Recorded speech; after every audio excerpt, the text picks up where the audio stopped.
Maulang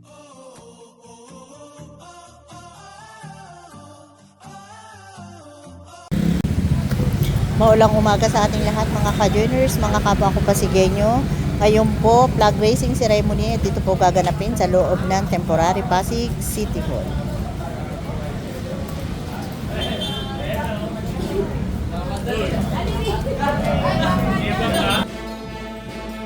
Nandito na si Councilor Coach Paul Sinogat, Consi Angelo De Leon, Consi Ryan Enriquez, Consi Maru Martires. Nandito na rin po ang ating Vice Mayor Dudut Jaworski.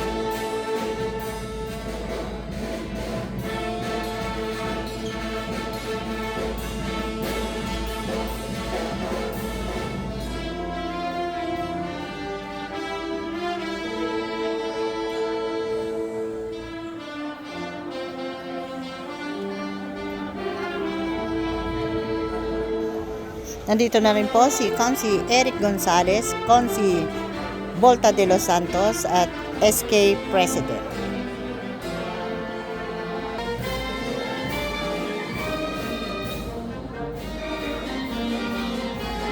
Ayan, nandito na po ang ating Mayor Vico Soto. Naalam po ang pagdating ng ating punong lungsod, kagalang-galang ng Mayor Vico Soto at ang mga bumubuo sa ika-12 sangguniang panglungsod sa pangunguna ng ating Vice Mayor Dudut Jaworski Jr. Magandang umaga po sa inyong lahat, mga kapwa ko kawani at mga pinuno ng iba't ibang tanggapan. Bilang panimula ng ating malikling pagkatutunan, ating pong ituon ang ating sarili sa dakilang lumikha para sa pag-aalay ng panalangin na pamumunuan ni Ginang Army Atienza mula sa City Human Resource Development Office. Aming dakilang Diyos, kami po ay nagpapasalamat sa inyong walang hanggang pagmamahal, biyaya at patnubay. Salamat po sa pagkakataong kami ay muling nagkakaisa at nagsama-sama sa araw na ito. Naway patuloy kaming magkaisa, magtulungan. Amen. Salamat po, Ginang Atienza. Hinihiling po namin humarap tayo sa ating watawat.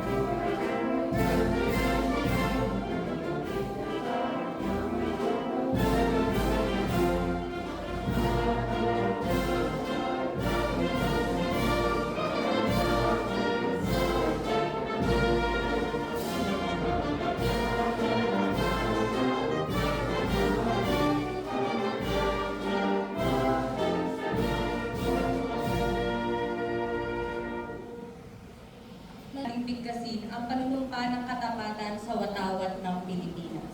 Ako ay Pilipino, buong katapatang nanunumpa sa watawat ng Pilipinas at sa bansang kanyang sinasagisag, na may dangal, katarungan at kalayaan na pinakikilos ng sambayan ng makadiyos, makatao, makakalikasan at makabansa. Lungsod Pasig, sa pagkakataon naman po ito, awitin natin ang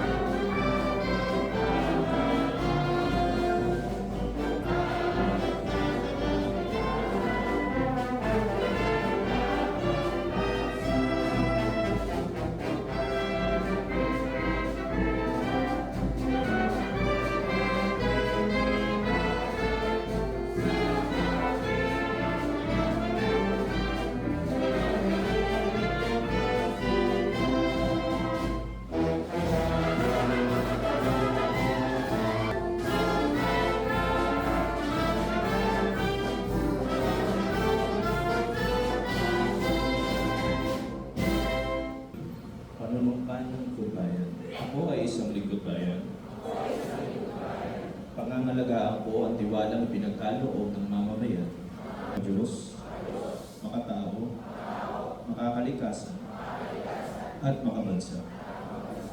Tutugon ako kasi hanawa ako ng may kapal. At in celebration of International Youth Month, Linggo ng Kabataan, pangungunahan po ni Binibining Colleen Gail de Guzman ang presentation on Pasig Junior City Officials. Magandang umaga po sa ating lahat.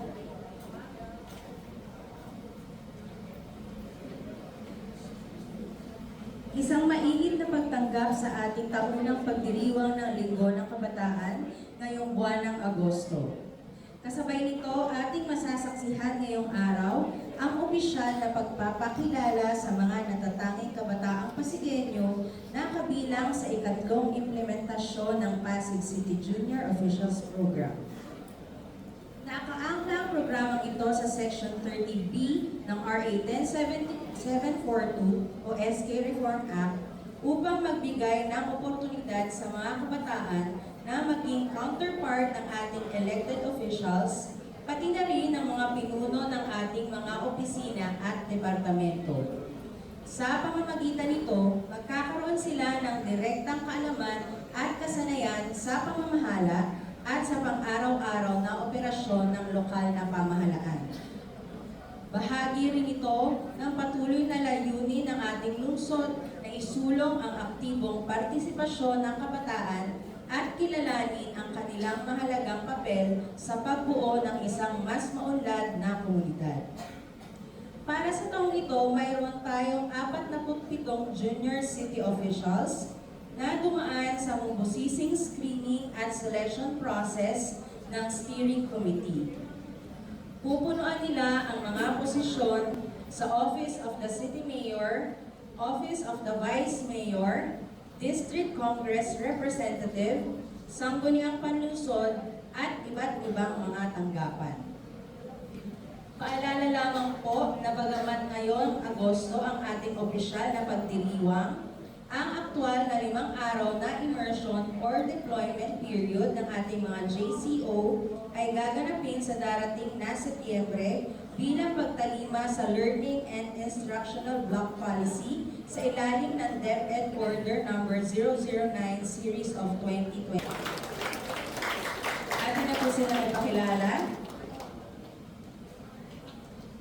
Unang-una po mula sa Office of the City Mayor, Mitch Jewel Aranas ng Barangay Buti. Office of the Vice Mayor, Love Andrea Lazo from Barangay Capitolio.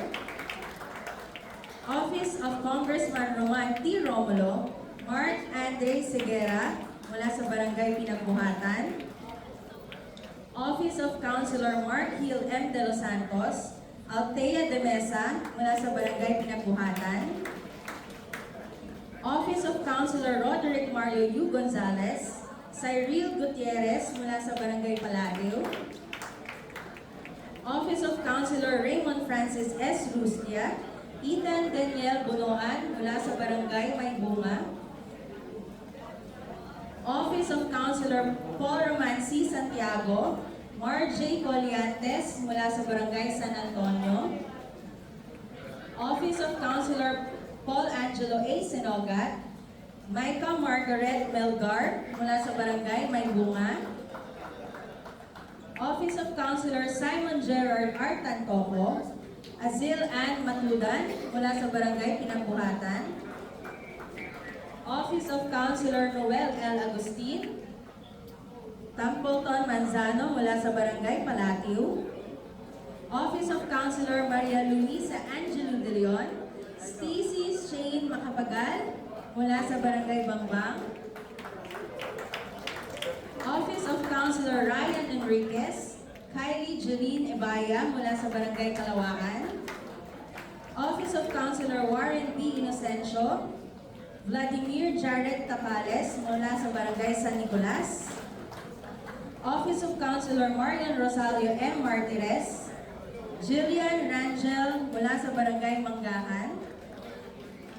Office of Councilor Ronald Alan M. Raimundo Emmanuel Del Socorro from Barangay Manggahan. Giga ng mga barangay, Jaira Bernice Amos mula sa Barangay Buting. Office of Sangguniang Kabataan Federation, Lance Centeno mula sa Barangay Manggahan. Sangguniang Panlusod Secretariat, Princess Dayan Erasga mula sa Barangay Santa Cruz. Office of the City Administrator, Nevniel Espejo mula sa Barangay Manggahan. City Budget Office, Charles John Perez mula sa Barangay Pinagbuhatan.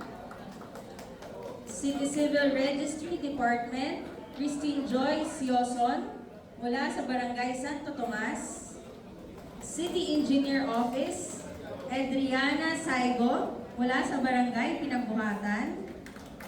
City Environment and Natural Resources Office, Jaden Walter Rosario mula sa Barangay Pinagbuhatan.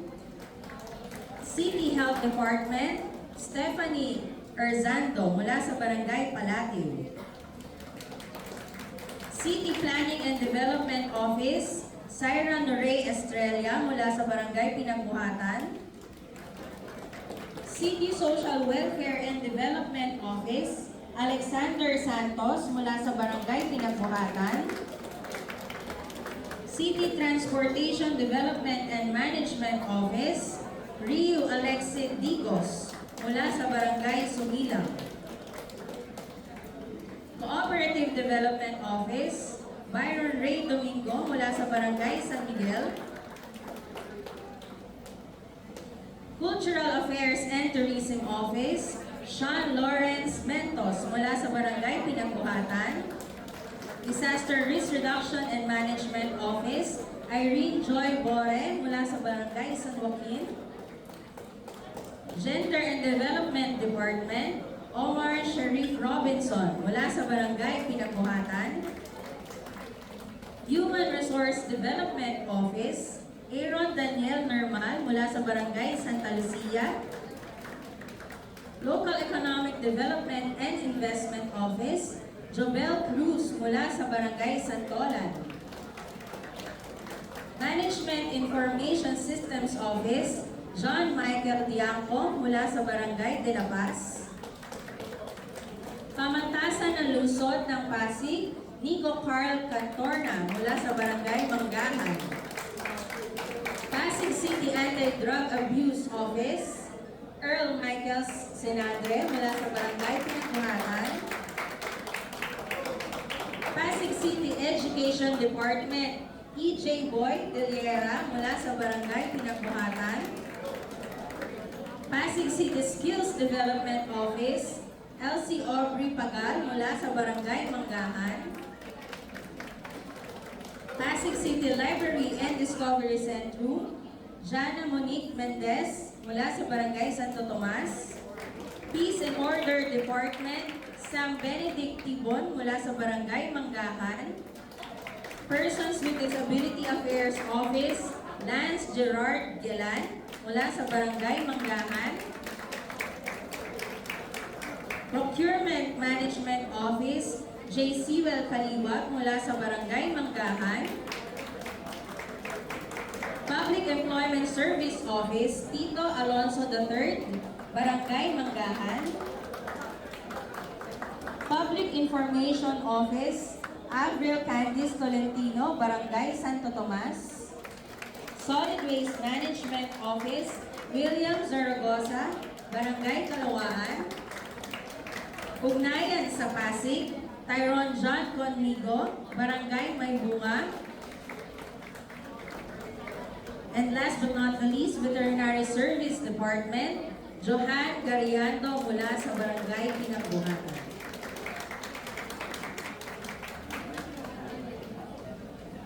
Naanyayahan ko po ang ating butihing punong lungsod upang pangunahan ang kanilang panunumpa sa katungkulan.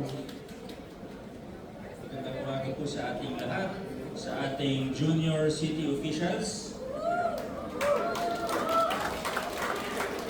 Pakitaas po ang inyong kanang kamay para sa inyong Huwag na po, harap na sa... Ano yun?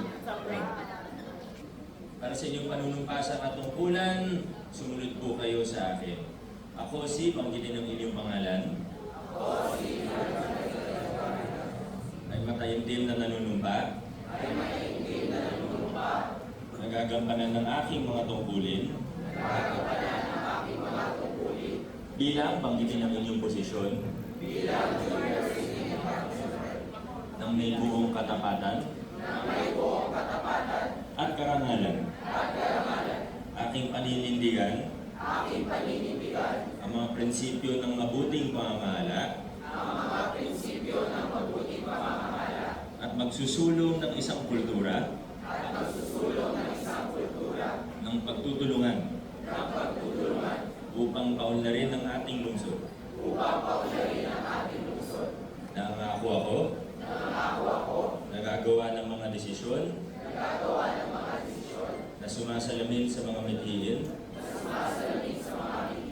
Ng kabataang Pasigueño. Lagi akong kikilos. Ng may integridad. Upang matiyak na ang ating paglilingkod ngayon ay magiging daan para sa mas magandang kinabukasan. Tulungan nawa ako ng Diyos.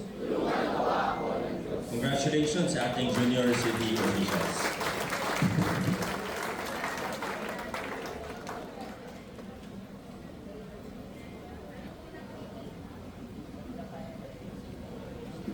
Metropolitan Manila Tobacco Control Awards. Pakinggan po natin ang mensahe ng ating punong lungsod. Mga kasama, palakpakan po natin Mayor Vico Soto. Maraming salamat. Magandang umaga, isang maulan na umaga sa bawat isang koni ng ating pamahalaan mula sa nasyonal, sa lokal na pamahalaan. Siyempre, binabati po natin ang ating bisita ang junior city officials. Nasa na po sila? Bakit na? Excited na sila mag-meeting. Pero, kung papansinin po natin, ang linggo ng kabataan sa August po talaga, pero yung mismong ano ba tawag doon, duty nila o yung immersion nila sa ating lokal na pamahalaan o sa ating LGU ay gaganapin sa September. Bakit po? Nabanggit naman kanina dahil mahigpit po ang DepEd ngayon sa tinatawag na instructional block. Ibig sabihin, bawal ang extracurricular activities, bawal yung mga gantong immersion kapag instructional block. Parang ano yan, sagrado yan sa DepEd para makahabol ang ating mga mag-aaral. Dahil alam naman po natin na kailangan talaga makahabol, kailangan prioritize ang academics. So, first week of September, doon po matatapos ang instructional block at doon po sila maaaring mag-immersion dito sa ating lokal na pamahalaan. Pero sa ating mga junior city officials, kung nasan man kayo, kung naririnig nyo man ako ngayon, congratulations! Yun lang po muna. Maraming salamat po sa ating lahat. Magandang umaga. Adjourn na po tayo.